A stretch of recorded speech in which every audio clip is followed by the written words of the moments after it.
দর্শক, ঈদ যাত্রায় মহাসড়কের প্রস্তুতির বিষয়ে জানাতে সরাসরি যোগ দিচ্ছেন সহকর্মী নজরুল ইসলাম। নজরুল, ঢাকা ময়মনসিংহ মহাসড়কের কোন কোন অংশে যানজটের আশঙ্কা রয়েছে এবং এ নিয়ে কর্তৃপক্ষ কি বলছে এবং তারা কি প্রস্তুতি নিয়েছে এই বিষয়ে বিস্তারিত জানাবেন।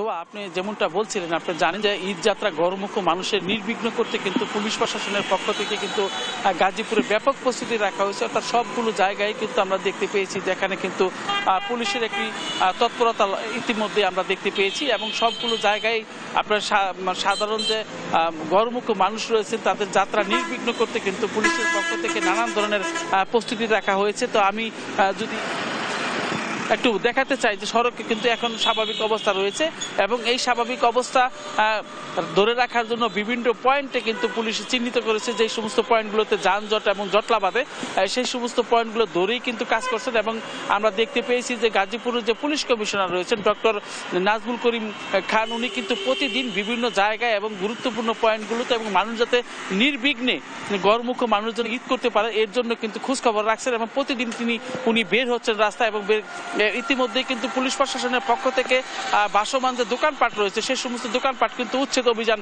শুরু হয়েছে। তো এই সমস্ত বিষয়ে কিন্তু আমরা সাধারণ দু একজনের সাথে কথা বলার চেষ্টা করবো। এই ব্যাপারে আমি একজনের কাছে জানতে চাইবো যে রাস্তার কি অবস্থা দেখতেছে। রাস্তা তো বেহাল দশা। এখন যে সামনে ঈদ, এই ঈদের মধ্যে যত অটোরিকশার কারণে ধরেন এই দুর্ঘটনা এই দেশের শতকরা 80%, 80% দুর্ঘটনা অটোরিকশার কারণে। অটোরিকশা যদি এখান থেকে নিরসন না করে সরকার, তাহলে প্রতিদিন এই দুর্ঘটনার শিকার সাধারণ জনগণের পড়তে হবে।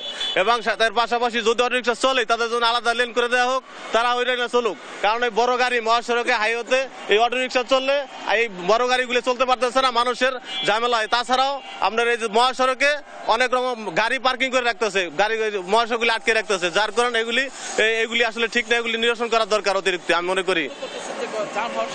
অবশ্যই এরকম থাকলে তো অবশ্যই হবে। আমরা কিভাবে যাবো বাড়িতে? আমাদের যাওয়ার কোনো আমি ওই দেখতেছি না। তার কারণ হলো আজকের ঈদ কালকে যাই করতে হবে, এরকম সিচুয়েশন আর কি। আপনি শুনলেন যেমনটা বললেন, একজন লোক কিন্তু বললেন যে গরমুখ মানুষ যারা আছেন তার প্রধান যে বাধা সেটা হলো যে ব্যাটারি চালিত অটোরিক্সা, এগুলো যদি এখন থেকে বন্ধ না করা হয় তাহলে কিন্তু ঈদে গরমুখ মানুষের এবং যানজটের একটা কারণ হিসাবে তারা কিন্তু দেখতে পাচ্ছেন। এবং পাশাপাশি কিন্তু প্রতিদিনই আমরা দেখতে পাচ্ছি যে সব জায়গায় কিন্তু যানজটের মূল কারণ ব্যাটারি চালিত অটোরিক্সা। তো সবকিছু মিলে কিন্তু ঈদে গরমুখ মানুষের স্বস্তি দেওয়ার জন্য কিন্তু পুলিশ প্রশাসন ব্যাপক প্রস্তুতি নিয়েছেন। তো এই ছিল আমার কাছে ঢাকা টাঙ্গাইল মহাসড়ক থেকে সর্বশেষ।